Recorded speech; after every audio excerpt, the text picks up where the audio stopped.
Ladies and gentlemen, welcome back to another video. I'm your host, TheDividendAristocrat, and today we're going to be talking about my dividend income for the month of July. If you guys do enjoy this type of content, definitely subscribe to the channel if you haven't already and leave a like on the video. It helps me out a ton. As a reminder, this is not financial advice and I'm just merely sharing my opinions on this channel. Now to get started, we'll take a look at my portfolio dashboard. So right now I have $29,382 invested and I recently purchased another share of a company, which I'll show you guys in a little bit. My total portfolio value is sitting at $40,094 and my unrealized gain is sitting at $10,711 or 36.46%, which is down a little bit from the last video I recorded. Including this month, I have earned $1,111 worth of dividend income since I've started my portfolio, and my yearly projected income going forward is $718.60. That gives me a current portfolio yield of 1.79% or a yield on cost of 2.45%. Now the reason the yield on cost is higher than my portfolio yield is because when I initially purchased my companies, the price was much lower, so the dividend was relatively much higher in terms of percentage.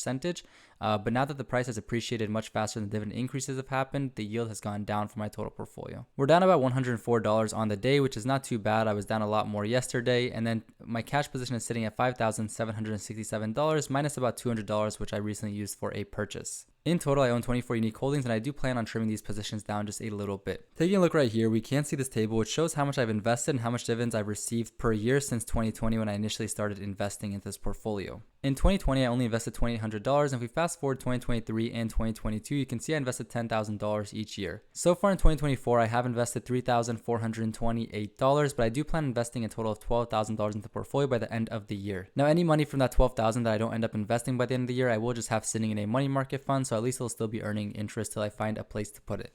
Now, in terms of dividend, I did receive $12.45 in 2020, and now looking at today, I'm almost catching up to 2023, and we're only about halfway through the year, sitting at $429.86. This graph does a great job of showing how quickly my dividend income has accelerated, and by the end of the year, I will definitely be surpassing my dividend income for 2023. Now, I might not hit it this year, and if I don't, I'll definitely set this goal for the following year, but I do want to hit $1,000 in dividend income across the entire year, so hopefully that'll happen pretty soon. Now, by size, we can see that VOO is my largest dividend payer, followed by schd, and then after that, we have Altria Group paying a very substantial dividend for its size. So without further ado, we can take a look at the 4 holdings that paid me dividends this month, and those are VOO, Coca-Cola, Altria Group, and schd. Now, VOO and schd are both ETFs, whereas Coca-Cola, of course, and Altria Group are both individual companies. So the way we'll look through it today is we will take a look at each holding one by one from my largest percent gain all the way to my lowest percent gain, which is schd. So starting off with VOO, I did receive a dividend in the amount of $50.22, which I reinvested to get back 0.1 shares of VOO, which I do think is the largest dividend I've ever received from this company. My average price paid for my position was $348, and I'm currently sitting at right under $500 for the current price of each share. In total, I purchased 27 shares, and with dividends reinvested, I have 28.258 total shares. Looking at my amount invested in my current value, you can see how much it has increased. My percent gain right now is 48.62%, which gives me an unrealized gain of $4,574. In total, I have earned $501.99 worth of dividend income, and each year going forward, I'm expecting to get paid out $187 worth of dividend income, which is amazing. The yield on this position is pretty low at 1.34%, but my yield on cost is at 1.9%, which is pretty good, and my total allocation is my largest position in my portfolio at 34.9% of my entire portfolio. Now, the reason this does make up such a big position in my portfolio is because I do want to track the S&P 500 as closely as possible and hopefully outperform by just a little bit with my other holdings. Whenever I do need to rebalance my portfolio, I will continue investing into VOO, but for now I'm sitting pretty nicely on VOO and I have other positions that I want to put more money into at the moment. Looking at the S&P 500's year-to-date performance on Seeking Alpha, we can see that it's up 13.27%. In the past year, it is up 18.21%, not including dividends reinvested. Now, in the past 5 years, it is up 80%. In the past 10 years, it's up 181%. And it's currently sitting pretty close to its 52-week high, though we have seen a pretty sizable pullback in the past couple days. Now, in terms of dividends, it's important to remember this ETF is composed of over 500 different companies, so in terms of dividend growth history, it only has 3 years of consecutive dividend growth, and I'm not sure if it's going to last past this year. However, the 5-year growth rate is still sitting at 4.4%, the dividend yield is sitting at 1.33%, which is not bad at all. The next company that paid me a dividend in the month of July is Coca-Cola, and I only own 1 share of Coca-Cola, so it did only pay me 51 cents worth of dividend income, which I did reinvest anyways, but it only gave me back 0.008 more shares, which is basically nothing. Looking at position, it actually does have a pretty good gain on it. I bought it at $54.74, and the current value is sitting at $66.07. Now you can see how little of an effect the dividends have had. I wish I had a bigger position in this company, but I actually do plan on selling it pretty soon. I do think in the coming weeks I will be selling it, especially with the recent price appreciation that we have seen. Now, the reason I'm selling is not because I don't like the company, it's just because it does make such a small position in my portfolio that I don't think it's worth tracking so consistently. Currently with dividends reinvested, my value sits at $69.64, which is a 27% total return, which is pretty nice. Now the allocation is very small, like I was mentioning before, at 0.2%, and it's so insignificant that I definitely don't want to continue holding such a small position. In terms of performance, Coca-Cola has been doing very well year to date, up 12%, but in the past 1 to 2 years, it's been pretty sporadic, especially with fears from Ozempic. People may be kind of easing off the fast food and easing off the junk food, but it seems like it hasn't really changed too much in Coca-Cola's business model so far. In the past 1 year, it's up 6.14%, the past 5 years up 24%, the past 10 years up 70%, not including dividends being reinvested, but it's still a pretty slow growing company regardless. Right now, it is sitting pretty close to its 52-week high, and it does seem like a lot of companies are starting to hit those 52-week highs right now, so we'll see if the price does come down in the coming weeks. In terms of valuation, the company does trade at a bit of a premium, sitting at 23.59 price to earning ratio, so for me, it is a little rich for this type of holding. I would like to see more growth for this kind of valuation. Now, one thing that is really cool is that they are a dividend king with 61 years of consecutive dividend growth, which is very impressive. And even then, their 5-year growth rate is still sitting at 3.65%, which is pretty solid. Their payout ratio is slightly on the higher end at 67.74%, but for such a well-established and old company, it actually makes sense and it's not that big of a worry to me. Their dividend yield now sits under 3%, but just a couple weeks ago was sitting over 3% before the recent price appreciation that we have seen. Now, the third company that paid me a dividend this month is Altria Group, and they paid me on the 10th of July. They paid me an amount of $23.19, and I reinvested it to get back 0.493 shares, which is great. Now, just a couple weeks ago, this company was beaten down a lot, which I'll take a look at Seeking Alpha in just a minute, but I bought it for about $43.29 on average, and I built up a position of 22 shares myself, but I currently have 24.157 shares because of dividend reinvestment. The current price sits right under $50, so I have seen some good price appreciation as of late, and my amount invested compared to my current value is also pretty nice, with $1,200 of current value compared to my $952 that I invested myself. My total return is sitting at 26.32%. My dividends earned are $95.39, with a yearly expected payout of $94.70 going forward.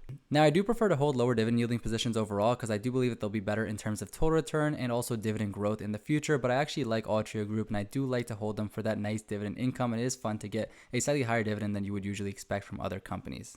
The current yield is sitting at under 8%. My yield on cost is sitting over 9%, which is really cool to see, and my allocation is at 3%, so a pretty solid position, but definitely not too overweight. In terms of performance, Altria Group has really been enjoying this year, up 23%, which is crazy. At the start of the year, they were sitting at $40 per share, and fast forward to now, they're sitting at $49.80, which is very good. Now, I do believe they have earnings coming out pretty soon, either July 31st or August 1st, if I remember correctly. So we'll see how they perform on those. Obviously, tobacco sales have been slowing down, especially, cigarettes and those kinds of products. So we'll see if they can start increasing their revenue in terms of smokeless products. In the past year, the company is up 9.55%, but if we look at the 5-year time frame, we can't see that they're up less than 1%, which is not so great. For the 10-year time frame, it's not that bad, and what we have to remember is they have a very substantial dividend yield, so of course that 22% is also going to have added in about 8% worth of dividend yield per year. Combined, your total return on the company would be much higher than 23%, but it still won't be as strong as some growth stocks or even the broader market like the S&P 500. Right now, it is sitting near its 52-week range, and I do think it's going to trend down after earnings, but we will see, and I hope I'm proven wrong. If it keeps increasing in price, that would be awesome. In terms of valuation, they trade at a very low price to earnings ratio, but that's because there's a lot of risk associated with this company, and also there's not a lot of projected growth for this company right now. Now, their year-over-year revenue growth is sitting pretty nicely at 10.66%, but that's mostly driven by increasing the price of their products, which is not a sustainable thing going into the future. Looking forward, they're only expected to grow at about 0.41% in terms of revenue, which is not that good at all. Now, for dividends, they do have a respectable history at 54 years of consecutive dividend growth, making them a dividend king, and a 5-year growth rate of 4.14%, which is pretty nice, seeing that it's higher than Coca-Cola and it's also higher than the rate of inflation. Their payout ratio is high, sitting at nearly 80%, but the company has stated many times before they do try to pay out about 80% of their free cash flow in the form of dividends, so I'm not too concerned about this at all, and their dividend yield is sitting at 7.93% looking forward. And my last holding that paid me a dividend this month was SCHD. And if you guys want to see a very detailed video looking at my position at SCHD over the past 2 years, check out this video that I'm going to link right here, and I'll also put it down in the description below. This quarter, SCHD paid me a dividend of $50.19 on the 1st of July, and that was reinvested back to get 0.643 shares of SCHD. Right now, my dividend reinvestments are easily getting me one more share of SCHD per year, but I do hope that soon they'll be getting me one more share of SCHD per quarter. My average price paid was $71.08, with the current price sitting at $81, so that's some nice price appreciation there. And we can see here how good of an effect my dividend reinvestments have had. I bought 58 shares in total, but I'm sitting at 61.5 shares now with dividends reinvested back in. In total, my position does currently sit right under $5,000 with a 21% total return, which I'm really happy about. And if we look at my dividend earned so far, I have earned $262 from this position, which is also very good to see. Now looking forward, it is expected to pay me $174 per year, which is catching up very quickly to VOO, and that's mostly driven by their new rebalancing and how that's pushed up dividend yield substantially. The current yield sits at 3.49%. My yield on cost is at 3.98%, with this position making up 12.5% of my portfolio, or basically my second largest position in my portfolio. Now SCHD has been lagging the market for a while, but year to date we have seen a little bit of a rally, up 6.63%, which is good to see, and in the past 1 year it's up 7.77%. Now in terms of the 5 and 10 year time frames, we can see that the 5-year mark is 48% and the 10-year mark is up 115%, but you do have to account that it does have a much higher dividend yield than VOO. The returns here are only accounting for price appreciation and not total return with dividends reinvested back in. And speaking of dividends, SCHD has actually managed to continue to grow its dividends for the past 12 years, which is very rare to see in any sort of ETF. And for the 5-year growth rate is at 12.88%, which is much higher than a lot of other dividend ETFs as well. Now recently I have been getting a lot of questions on my portfolio, and I think this will help answer some of it. So the way I populate the other sheets within this spreadsheet is I have this order history tab, and I also have a dividends tab,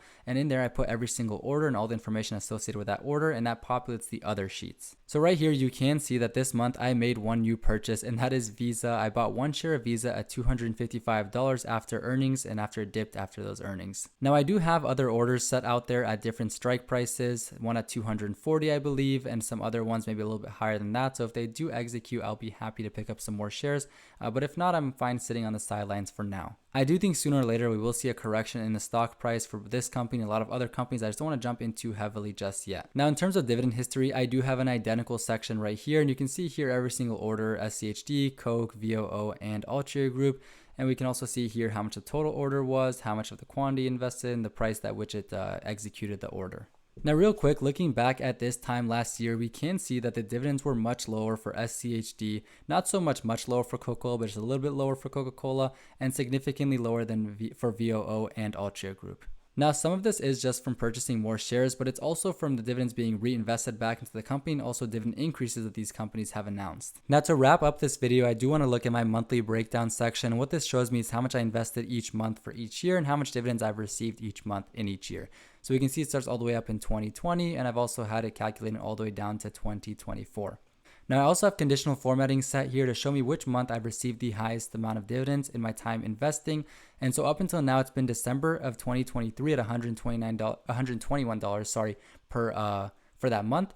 But fast forward to now, my new record is at $124.11 for the month of July in 2024. Now I have been excited to break this record for quite some time now. We were really close in March, but didn't quite hit the mark. But now finally we did so, and I was really expecting to have to wait till December of this year, but actually we managed to hit it earlier in July because of SCHD's recent dividend increase and restructuring. Looking at my monthly dividend history on this graph, we can see that it has been a little bit sporadic, and that's mostly led because of my heavier weighting in both VOO and SCHD on the quarters with which those pay, or on the months I should say, that they do pay. My dividend income is of course substantially higher than my other months. Overall, the graph is trending upwards, which is fantastic, and in this month we earned $124. Compare that to this time last year, we were only earning $50 for that month. Now what we do have to take into account is that SCHD did pay in June of last year, but even if you add these two together, you'd still be lagging this month by a lot. As always, that does bring us to the end of today's video. I really hope you guys enjoyed that look into my dividends for the month of July. And if you did, definitely leave a like on the video, it helps me out a ton. And subscribe to the channel if you want to see more investing content. I do post weekly videos. If you guys did make it this far into the video, thank you so much. And leave a comment down below what dividends you received in the month of July.